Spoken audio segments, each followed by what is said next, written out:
This is the GEP RC Mark V dead cat frame designed specifically for the DJI O3 Air unit.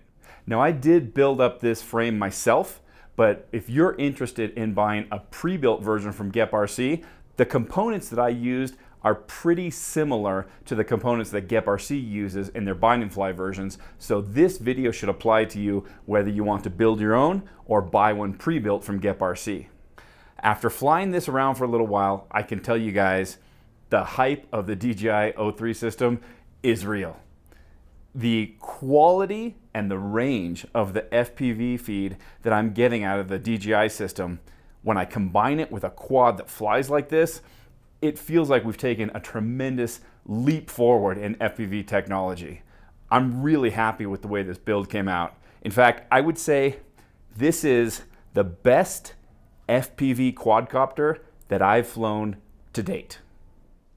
Before I decided on the GEP RC Mark V, I looked around at some of the other options available on the market. One of the most popular options out there is the iFlight Nazgul and Nazgul Evoke.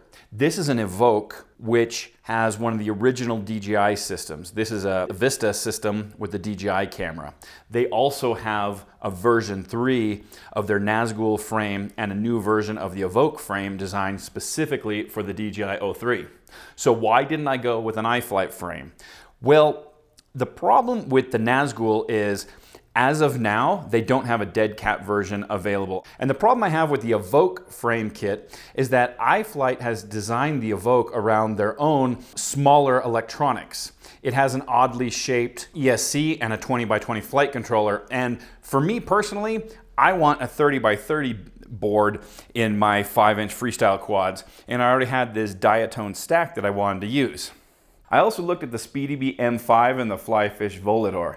The SpeedyBee looks super nice, but I wasn't convinced by the soft mounted stack design, and the Flyfish Volador was just too heavy.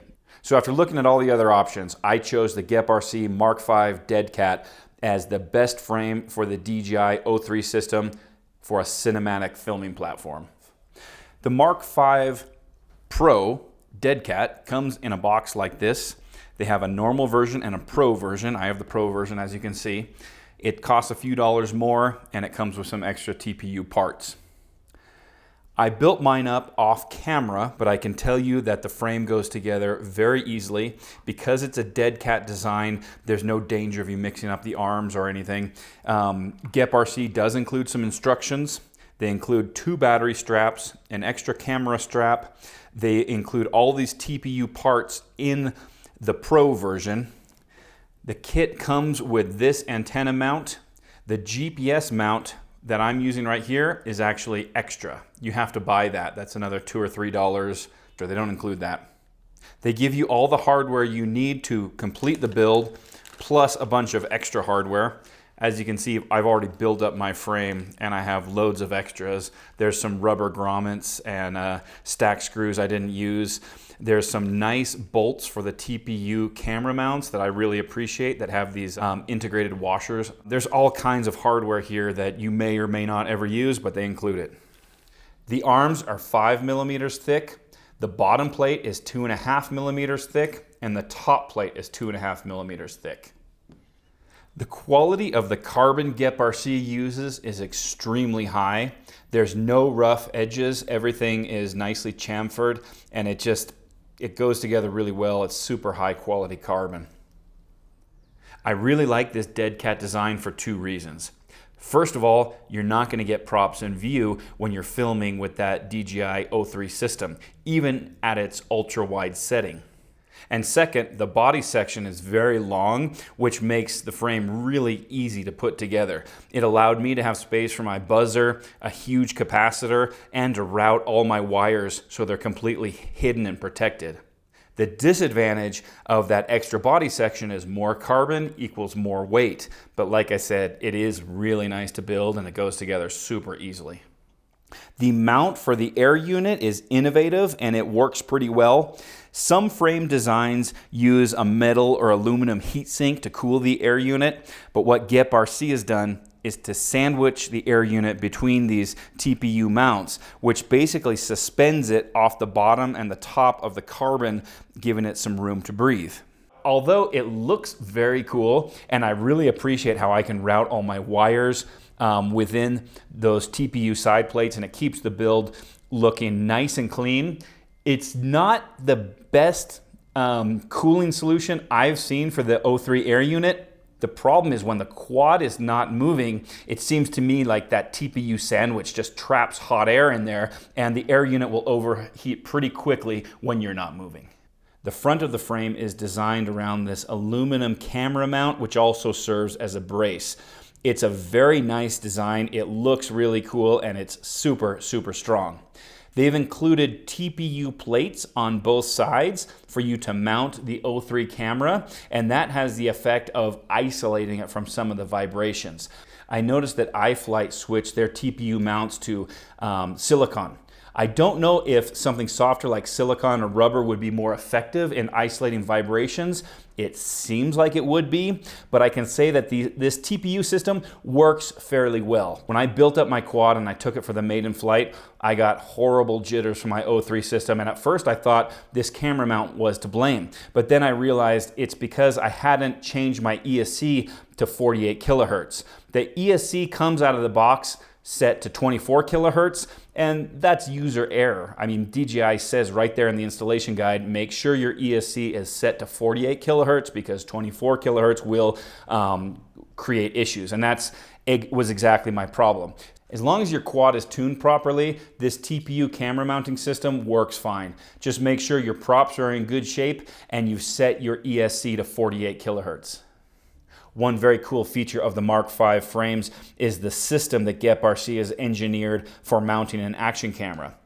Basically, you can switch out these TPU or carbon plates according to your needs. I have the standard GoPro mounts with some nice bolts that have some real wide heads, so you don't need to use washers. But they also include this plate for using the GepRC naked GoPros, or I assume any naked GoPro would work with that, as well as a standard carbon plate, which would come in handy if you don't want to run an action camera, you want to just use the O3 footage, you can save some weight that way. Or you can use these foam GoPro couches that they include. So when that carbon plate is installed, you have some space to run this camera strap that they give you. This system of interchangeable plates is one of the most versatile action camera mounting systems I've seen, and it's a real selling point for this frame. Although I have to admit that if I were to strap my GoPro Mini on there, I might use something like this I just printed up simply because it's going to hold it a lot more secure, and I don't trust the fingers that are installed on the GoPro Mini. That's not the fault of the mount, it's just it might be a little bit more secure in a crash if you were to print up a mount like that. Another feature I really like about this frame is the captured XT60 mount. I just about always run my battery lead out the back of my frames anyway, like I did on this Diatone F6, just because it's the most versatile and flexible way to mount your battery. You can mount anything from small batteries to huge batteries, and the battery lead just goes right out the back. So that's where I'd put it anyway. It keeps the lead safe from the props, and it's a great design. Having the XT60 mounted into the frame, once I get used to that, man, I don't want to have a frame without that feature now. It's so much cleaner and easier to use. I really appreciate that there's a couple of bolts on either side, so it'll stand up to the pressure of you yanking batteries out all the time. All right, guys, now I'm going to give you a close look at my build and let you know how this came together. First of all, I did not use these plastic wire ducts. You're supposed to put these on the arm, and they keep your motor wires away from the props, and the build looks nice and clean. The reason why I didn't use those in my build is I've had those break and shatter when I've crashed, and they're a pain to get off once they're installed. The way I did it on my build is that I used some of this braided, I think it's nylon wire tubing with some bits of heat shrink, And then I routed the motor wires behind the standoffs underneath the ESC, and that keeps the wires completely protected and out of the way. Now, most of that is just aesthetics. I mean, to be honest, you could just use some electrical tape and wrap some electrical tape around there. I just really like the way that came out. It's clean and it looks finished. Looks really nice, I think. For my motors, I'm using the T-Motor F60 Pro version 4s. These are 2207.5 motors running at 1750 kV. On their 6S Bind & Fly, Gep RC uses 2107.5 1960 kV motors. So mine are slightly larger with lower kV, and I think that's a great choice for my build because I'm going for more cinematic flying than freestyle, and I want to be able to carry a heavy camera, heavy batteries, and have a balance between power and efficiency. I am running Crossfire, and my Immortal T fit right into the TPU print. There wasn't really any space to install it on top of the air unit because of the battery strap, and so I installed mine underneath the air unit. I made a little pillow out of double-sided tape to make sure I'm not going to break off the UFL connector on that antenna. But the reason why I mounted it like this, it's actually upside down, is so I can access the bind button. So I flip the quad over and boom, bind button's right there. Another option that I was considering as I was installing my receiver was to install it here up front. I have a lost model alarm using this space right here, but the receiver would have gone very nicely right here, and then you could install the Immortal T right out the front, zip tied to the frame. Here's an example of that setup on my Gep RC Croc 5. I've got the Crossfire installed right here in front, and the Immortal T is fit into this TPU print. You could also just use zip ties to the frame. It'd work just as well. And that's the preferred setup if you're thinking long range. I'm using Gep RC's M8U GPS module. It fits right into this TPU print and it works super well. I know there's M10 GPS modules available now, but this M8 module works super well for me. I get satellites very quickly, and I've seen between 16 and 20 satellites, but then again, I live up in the Andes Mountains, so maybe it's easier for me to get connected because I'm at really high altitude. I also have a V-Fly lost model alarm installed up front. The emerald green on this frame makes the quad absolutely beautiful, but I would probably lose it if I crashed into some grass or the forest or something. It's kind of hard to see, so a lost model alarm will help that. I installed mine with a bit of double-sided tape and then a zip tie. For my electronics, I use the Diatone Mamba Mark IV F722 app flight controller stack with the 55 amp ESC. Diatone has designed their Mark IV stacks with the DJI O3 system in mind, and that's really important because the DJI O3 pulls slightly higher amperage than the older Vista systems, and I really didn't want to have to worry about installing an external BEC just to use the DJI O3 system. The version I got has the ICM 42688 gyro. I know the MPU 6000 is the better gyro, but it wasn't available when I went shopping. If you look at Diatone's website, they do have the MPU gyro back in stock. If you're interested in this stack, you can get that gyro if you buy it today. I noticed Diatone includes a 1000 microfarad capacitor with these stacks instead of their normal 470 microfarad capacitor. That's because this ICM gyro performs super well as long as it gets clean power and as long as the stack is properly soft mounted. Now, if you look at the size difference between a 1000 microfarad capacitor and a 470 microfarad capacitor, it's huge. But fortunately, this frame has plenty of space to work with, and I was able to mount that huge capacitor behind the stack in front of the air unit right off of the battery leads, which is my preferred location. If you look at the non-dead cat version of the Gep RC Mark V frame, they include a TPU print for you to mount your capacitor up here in front. And the reason for that is there's no space back here. I don't think you'd be able to install that capacitor off of your battery leads because it would hit the air unit.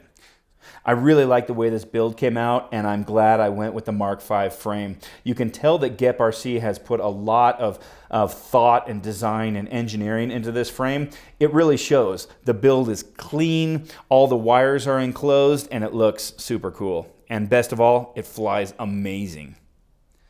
All right, you guys, this would not be a fair review if I didn't point out all the flaws and disadvantages that I discovered building up this frame. First of all, the mount for the O3 antenna is really no good. This is the one that comes with the frame right here. So I can get that focused. And it holds the O3 antenna with friction into that TPU. The problem is it's just completely loose. It pops right out, which I guess that's an advantage if you want to put it in a bag. I don't trust it at all. And if you were to clip a branch or anything like that, the antenna would pop out and possibly get yanked out of the air unit. So this antenna mount is no good. I'm gonna have to rig up something with a zip tie or print up something different. Another thing about this mount is that it's not even included in the Pro version of the frame. You still have to buy it separately. And I think that is a poor choice by GepRC. I think they should include this mount. I just mentioned that I love this captured XT60 connector, and I do love it, one of my favorite features, but it makes the build a little bit complicated because you have to get the length of your battery lead just right. If it's too long or too short, you're gonna put pressure on the ESC when you're bolting down the top plate. So be careful you get that right. Another thing I noticed about this battery connector is that when you remove the top plate to work on the stack or something, the battery connector is bolted to the plate. So it's a little bit inconvenient. You have to either undo these bolts to free the connector, or you have it kind of hanging off. It's a minor inconvenience. I think this captured XT60 is totally worth it, but that is the downside. These TPU plates right here have tabs that fit into the carbon. And so when you're installing the top plate, you have to line up the tabs on the TPU side plates to the carbon. The problem is TPU is a soft material, and over time, I've noticed it's getting harder and harder to mate the TPU tab with the carbon. With time and use, I have a feeling that these could loosen up. My final nitpick is that the TPU side plates that GepRC uses is not the most effective for cooling the air unit. Some sort of aluminum heatsink, like the one that SpeedyBee uses, or simply by allowing more airflow through here, might have been more effective, and your air unit will definitely overheat if you have it powered on the bench for any amount of time. To sum up my thoughts on the GepRC Mark V dead cat version, I absolutely love this quad. I built it with high quality components and it flies amazing. The quality of the FPV feed that I get out of the O3 system, as well as the 4K 60 frames a second footage, which is my preferred camera settings, it looks great. I feel like we've taken a step forward in FPV technology, and I don't want to go back to flying some of my other quads now. I'm ruined for cheaper quads. I also really like how contained the wires are. This build came out nice and clean. Like I said at the beginning, this is my favorite quad to fly right now. Thanks a lot for watching. I'll see you guys in the next one.